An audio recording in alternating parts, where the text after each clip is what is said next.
नमस्कार मित्रों, सब ट्रेडर्स को मेरा जय द्वारकाधीश। आज मैं ऑप्शन ट्रेडिंग में एक नया सब्जेक्ट पर बात करने के लिए आया हूँ। इस सब्जेक्ट का नाम है ऑप्शन में प्रारंगत। आपने कभी ट्रेडिंग किया होगा, कभी ट्रेडिंग नहीं किया होगा, लेकिन ऑप्शन क्या है, ऑप्शन किस तरह काम करता है, ऑप्शन ट्रेडिंग करने के समय पर किस किस बातों का ध्यान रखना पड़ता है, ये सब बात मैं मानता हूँ कि आपको पता नहीं होगी। मेरी YouTube channel village in stock market को आपने सब्सक्राइब नहीं किया है तो पहले आप मेरी village in stock market YouTube channel को सब्सक्राइब कर दीजिए। अब मैं बात करता हूँ ऑप्शन ट्रेडिंग में प्रारंगत कब कैसे होता है, कैसे होना पड़ता है। ऑप्शन की मामूली जानकारी भी आप नहीं रखते हो। आपने कभी कभी नाम सुना होगा ऑप्शन ग्रीक का, ये आपको पता चलता होगा कि ऑप्शन ग्रीक क्या है, समझने की कोशिश भी आपने की होगी। उसमें क्या है कुछ पता ही नहीं चलता है। आपने कहा रो रो क्या है, ये तो कुछ समझ में भी नहीं आता। रो क्या है, vega, theta, gamma, rho, option chain, open interest, IV, ये क्या है, सब विषय पर मैं बारीकी से चर्चा करूँगा। पहले मैं आपको बताता हूँ डेरिवेटिव ट्रेडिंग के बारे में। डेरिवेटिव ट्रेडिंग की चर्चा करने से पहले मैं दो चीज़ आपके पास मांगता हूँ। पहला है माँ सरस्वती का आशीर्वाद, दूसरा है प्यार। इसलिए बोलता हूँ, आपने मेरे यूट्यूब चैनल को सब्सक्राइब नहीं किया है तो मेरे चैनल को आप सब्सक्राइब कर दीजिए। विश्व का सबसे बड़ा इन्वेस्टर वॉरेन बफेट, उसने बोला था डेरिवेटिव सेगमेंट एटम बॉम्ब की तरह काम करता है। एक एटम बॉम्ब है डेरिवेटिव सिग्नल, क्योंकि इंडिया में नेशनल स्टॉक एक्सचेंज है, उसमें सबसे ज़्यादा ट्रेडिंग डेरिवेटिव सिग्नल में सेगमेंट में फ्यूचर एंड ऑप्शन में होती है। क्योंकि पूरी दुनिया में जितनी भी ऑप्शन ट्रेडिंग होती है, जितना भी कारोबार होता है, उसमें से सबसे ज़्यादा कारोबार फ्यूचर एंड ऑप्शन सेगमेंट में होता है। उसमें क्रिप्टो करेंसी से भी ज़्यादा कारोबार होता है। तो वॉरेन बफेट ने ऑप्शन ट्रेडिंग को एटम बॉम्ब कहा था, क्योंकि उसमें जितना मुनाफा मिलता है उतना नुकसान भी होता है, ये जोखिम भरा है।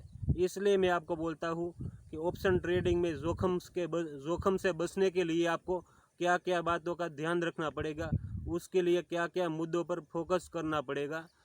ऑप्शन ट्रेडिंग का संशोधन कभी किसी इंस्टीट्यूट, यूनिवर्सिटी, कॉलेज या स्कूल में नहीं हुआ है कि ऑप्शन ट्रेडिंग का संशोधन कभी किसी साइंटिस्ट ने नहीं किया है।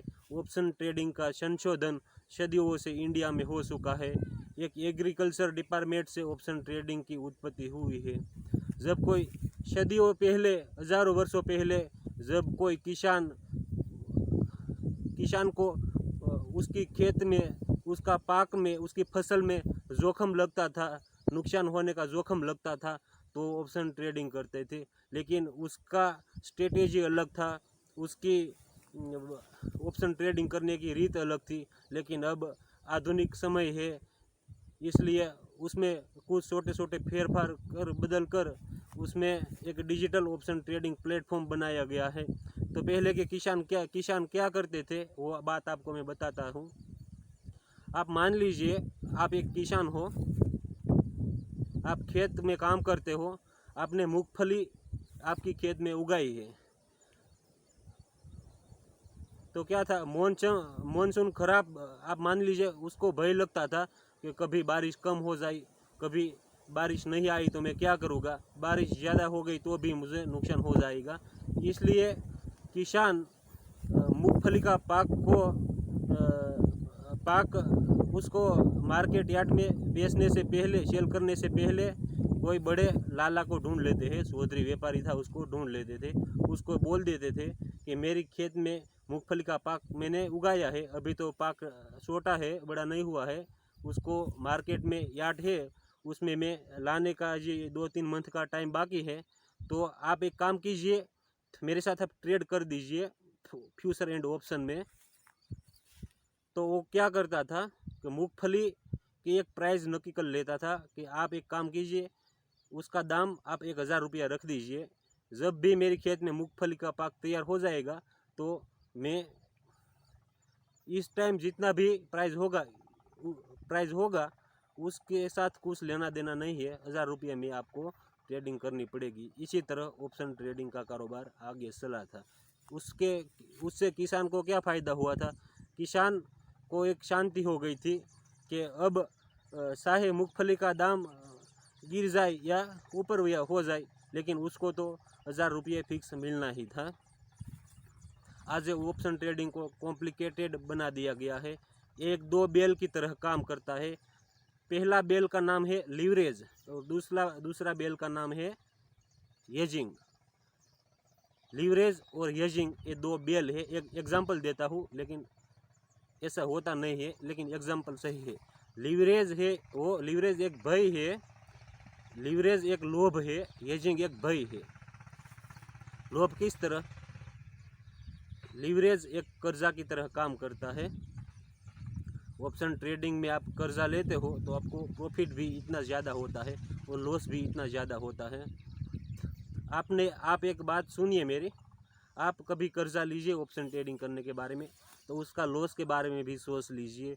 आप मान लीजिए आपकी कैपिटल 1 लाख रुपया है, तो उसमें आपको 5 लाख का लीवरेज मिल जाता है, तो आप 5 लाख की ट्रेडिंग कर जाते हो, तो 1 लाख का 1% आपको प्रॉफिट होता पहले, तो आपको 1000 का प्रॉफिट होता, लेकिन आपने लीवरेज ले रखा है, इसलिए आपको अब 5000 का प्रॉफिट हुआ। तो आपका प्रॉफिट कितना 500% इंक्रीज हो गया है। लेकिन मान लीजिए कि बाज़ार आपकी साइड में नहीं चली, आपसे विपरीत चली गई,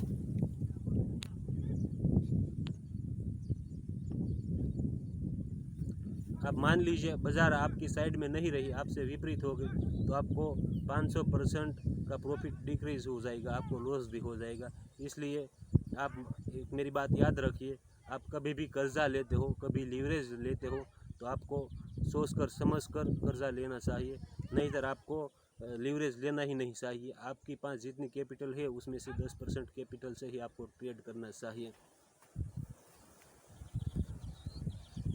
वॉरेन बफेट ने 2 बात कही थी, लेडीज और कर्जा बर्बादी का सबसे बड़ा कारण है।